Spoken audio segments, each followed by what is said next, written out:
Welcome to TNPSC லட்சிய விதைகள். நம்ம இந்த வீடியோ பதிவில் எது குறித்து பார்க்க போகிறோம் அப்படின்னா, நம்ம குரூப் 2A மெயின்ஸ் இருக்கு இல்லையா, ஸோ அதனுடைய சிலபஸ் வந்துட்டு வேர் டு ஸ்டடி தான் பார்த்துட்ருக்கோம். ஓகேங்களா, ஸோ ஆல்ரெடி வந்து யூனிட் 1க்கு வந்து நம்ம என்ன பண்ணிட்டோம் அப்படின்னா போட்டுட்டோம். அது இன்னும் யாரும் பார்க்கல அப்படின்னா டிஸ்கிரிப்ஷனில் அந்த யூனிட் 1னுடைய வேர் டு ஸ்டடினுடைய லிங்க் வந்து கொடுக்குறேன், நீங்கள் போய் செக் பண்ணி பாருங்கள். ஓகேங்களா, ஸோ இன்றைக்கி வந்துட்டு யூனிட் 2 வந்து நம்ம பார்க்க போகிறோம். ஓகேங்களா, ஸோ அதற்கு முன்னாடி வந்து ஒரு மோட்டிவேஷன் கோட்ஸ் வந்து பார்த்துடலாம். ஓகேங்களா, ஸோ உனது வெற்றி வெகு தொலைவில் இல்லை, தொடர்ந்து படித்து கொண்டே இரு. ஓகேங்களா, ஸோ நம்மில் சில பேர் என்ன பண்ணுறோம் அப்படின்னா, ஒரு தோல்வி கண்டதுக்கப்புறமே என்ன பண்ணுறோம் அப்படின்னா, இல்லை சார் எனக்கு செட் ஆகாது, நான் வெளியே போகிறேன் அப்படின்ற மாதிரி.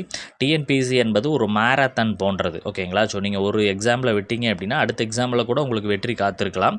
நீங்கள் தொடர்ந்து இயங்கி கொண்டிருந்தால் கண்டிப்பாக வெற்றி கிடைக்கும். ஓகேங்களா, ஸோ தோல்வி என்பது முடிவு கிடையாது. ஓகேங்களா, சரி ஓகே. இன்றைக்கி வந்து நம்ம எது குறித்து பார்க்க போகிறோம் அப்படின்னா, யூனிட் 2 தமிழ்நாடு குறித்த பார்வையுடன் மாநில நிர்வாகம். இதில் வந்து எத்தனை கேள்வி அப்படின்னா 30 கேள்விகள். ஓகேங்களா, நம்ம யூனிட் 1 பார்த்தோம் இல்லையா, ஸோ அதில் 20 கேள்விகள் அப்படின்றது கொடுத்துருந்தாங்க. ஸோ யூனிட் 2ல் எத்தனை கேள்விகள்? 30 கேள்விகள். என்னை கேட்டால் நீங்கள் யூனிட் 2 ஃபஸ்ட்டு படிக்கலாம். ஏன்னா இதில் வந்து மேக்ஸிமம் பாலிட்டி சார்ந்த விஷயங்கள் நிறையா இருக்குது. ஸோ படிப்பதற்கு ஈஸியாக இருக்கும். ஸோ அதனால் யூனிட் 2 நீங்கள் ஃபஸ்ட்டு படிக்கலாம். ஓகேங்களா, சரி ஓகே, நம்ம பார்க்கலாம். அந்த ஃபஸ்ட்டு சப்ஜெக்ட் பார்க்கலாம். இந்திய அரசியலமைப்பு முன்னுரை மற்றும் தத்துவ அம்சங்கள், முக்கிய அம்சங்கள் மற்றும் ஆதாரங்கள், ஒன்றியம், மாநிலங்கள் மற்றும் யூனியன் பிரதேசங்கள், குடியுரிமை, அடிப்படை உரிமை, அடிப்படை கடமை, அரசின் வழிகாட்டு நெறிமுறை கோட்பாடுகள். இந்த பாயிண்ட்லாம் எங்கே இருக்குது அப்படின்றத வேர் டு ஸ்டடி நம்ம பார்க்கலாம். ஃபஸ்ட் நம்ம பார்த்தோம் அப்படின்னா, இந்திய அரசியலமைப்பு 6th பாலிட்டியில் இருக்கு இல்லையா, ஸோ அது தேசிய சின்னங்கள் வந்து 6th பாலிட்டியில் இருக்குது, நம்ம படிக்கணும். இந்திய அரசியலமைப்பு 10th 12th இருக்குது. ஃபஸ்ட்டு லெசனே அதுதான் இருக்கும். ஓகேங்களா, அப்புறம் பன்முகத்தன்மையை புரிந்து கொள்ளுதல் அப்படின்றது 6th பாலிட்டியில் இருக்கும். சமத்துவத்தை பெறுதல் அப்படின்றது 6th பாலிட்டியில் இருக்கும். சமத்துவம் அப்படின்றது சமத்துவம் இருக்குல்ல, சமத்துவம் 7th பாலிட்டி. ஓகேங்களா, குடிமக்களும் குடியுரிமையும் அப்படின்றது 8th பாலிட்டி. தேச கட்டமைப்பின் சவால்கள் 12th பாலிட்டி. ஓகேங்களா, ஸோ இந்த லெசன்லாம் வந்துட்டு என்ன அப்படின்னா இந்த மேலே இருக்கக்கூடிய இதுக்கு வந்து நம்ம பார்க்கலாம். ஓகேங்களா, இது எல்லாமே நியூ புக்கில் இருக்குது. ஓகேங்களா, ஸோ நீங்கள் ஓல்டு புக் படிக்க தேவையில்லை, இதுக்கு வந்து நியூ புக் இந்த டாபிக்ஸ்க்கெலாம் படித்தா போதும். ஓகேங்களா, சரி ஓகே. அது மட்டும் இல்லாமல் அடிஷ்னலாக வந்து இந்த பார்ட்ஸ் இருக்குது இல்லையா, பகுதிகள் 25 பகுதிகள் இருக்குது இல்லையா, ஸோ அது படித்துக்கங்க. 12 அட்டவணைகள் படிச்சுங்க. முக்கியமான ஆர்டிகல்ஸ் வந்து நீங்கள் படித்தாகணும். ஓகேங்களா, ஸோ அரசுக்கு வழிகாட்டும் நெறிமுறை கோட்பாடுகள் நீங்கள் படித்தாகணும். ஓகேங்களா, ஓகே. அடுத்தது 2வது சப்ஜெக்டிங் பார்க்கலாம். நடுவண் அரசு, குடியரசுத் தலைவர், துணை குடியரசுத் தலைவர், பிரதமர் மற்றும் அமைச்சரவை குழு, நாடாளுமன்றம். ஓகேங்களா, ஸோ இது குறித்து எங்கெங்கெல்லாம் இருக்குது அப்படின்னா, மத்திய அரசு 10th பாலிட்டியில் இருக்கும். சட்டமன்றம் அப்படின்ற லெசன் வந்து 10th மற்றும் 12th ரெண்டுலேயுமே இருக்கும். ஓகேங்களா, ஸோ ஆட்சித்துறை என்பது 12th பாலிட்டி. ஸோ இந்த 3 லெசன் வந்துட்டு 3ல் 4 லெசன் வரும். ஓகேங்களா, ஸோ இதை வந்துட்டு நீங்கள் இந்த டாபிக் படித்தா போதும். ஓகேங்களா, அடுத்தது மாநில அரசாங்கம், முதலமைச்சர் மற்றும் அமைச்சரவை குழு, தமிழ்நாடு சட்டமன்றம், கட்டமைப்பு, அதிகாரங்கள் மற்றும் செயல்பாடுகள். இதற்கு என்னென்ன சார் படிக்கணும் அப்படின்னா, மாநில அரசு எப்படி செயல்படுகிறது 8th பாலிட்டியில் ஒரு லெசன் இருக்கும். ஓகேங்களா, மாநில அரசு 7th பாலிட்டியில் இருக்கும். மாநில அரசு 10th பாலிட்டியில் இருக்கும். ஆட்சித்துறை என்பது 12th பாலிட்டி, மேலே பார்த்தோம்னா அதே தான். சட்டமன்றம் 12th பாலிட்டி, அதே லெசன் தான். ஓகேங்களா, ஓகே. அடுத்தது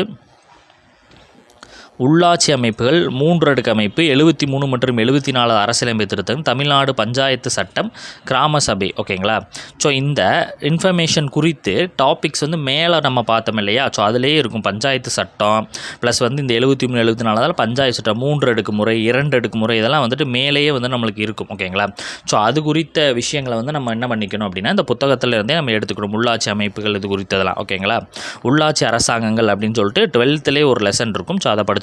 ஓகேங்களா, ஸோ அப்போ இதுக்கு என்ன சார் பண்ணணும் அப்படின்னு பார்த்தீங்கன்னா, உங்களுக்கு தமிழ்நாடு நிர்வாகம், இயல்பு, பரிணாம வளர்ச்சி, நிறுவன அமைப்பு மற்றும் செயல்பாடுகள், தமிழ்நாடு நிர்வாகத்தின் முக்கிய அம்சங்கள், தலைமைச் செயலகம், தலைமைச் செயலாளர், கூடுதல் தலைமைச் செயலாளர், தமிழ்நாடு அரசினுடைய முதன்மை செயலாளர், இதற்கெல்லாம் பார்த்தீங்க அப்படின்னா நீங்கள் என்ன பண்ணணும் அப்படின்னு பார்த்தீங்கன்னா, முக்கியமாக இந்த டிஸ்ட்ரிக்ட் கலெக்டரு, உயர் அதிகாரிகள், ப்ளஸ் வந்துட்டு இந்த முதலமைச்சர், டெப்யூட்டி சிஎம்மு, ப்ளஸ் வந்துட்டு இந்த மாதிரி விஷயங்கள்லாம் இருக்கும் இல்லையா, மாவட்ட ஆட்சியர், வருவாய் கோட்டாட்சியர், வட்டாட்சியர், விஏஓ, ஆர்டிஓ, இவங்களை பற்றின இவர்களுடைய பணிகள், நிர்வாக அலுவலர், கிராம நிர்வாக அலுவலர், இவருடைய பணிகள், இது எல்லாமே நீங்கள் என்ன பண்ணணும் அப்படின்னா டேட்டாஸ் கலெக்ட் பண்ணி தான் படிக்கிற மாதிரி இருக்கும். இல்லை அப்படின்னா இது சார்ந்த புத்தகங்களை வந்து நீங்கள் வாங்கிக்கணும். ஓகேங்களா, இது சார்ந்த புத்தகங்களை வந்துட்டு நீங்கள் வாங்கிட்டு அதை படிக்கிற மாதிரி இருக்கும். இந்த 3-4 டாபிக் வந்து மேக்ஸிமம் வந்து புத்தகத்தில் வந்து கிடையாது. இந்த 4 இருக்குது இல்லையா, ஸோ இது வந்து புத்தகத்தில் நம்மளுக்கு மேக்ஸிமம் கவர் ஆகாது. நம்ம வந்துட்டு இந்த புத்தகங்களை வாங்கி தான் இதற்காக வந்து அட்மினிஸ்ட்ரேஷன் அப்படின்னு சொல்லிட்டு ஒரு புத்தகம் கிடைக்கும்.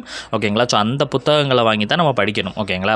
ஸோ இந்த டாப்பிக்லாம் தமிழ்நாடு மின் ஆளுமை கொள்கைகள் இந்த மாதிரி விஷயங்களுக்கு தமிழ்நாடு அரசினுடைய சிறப்பு நிறுவனங்கள் இந்த மாதிரி விஷயங்கள்லாம் நம்ம அந்த புத்தகங்களை வாங்கி தான் படிக்கணும். நம்ம வந்து புத்தகத்தில் இருக்கக்கூடிய வேர் டு ஸ்டடி வந்து இந்த லெசன்ஸ்லாம் படித்தோம் அப்படின்னா இதெல்லாம் கவர் ஆகும் அப்படின்ற மாதிரி நம்ம இதை கொடுத்துருக்குறோம்.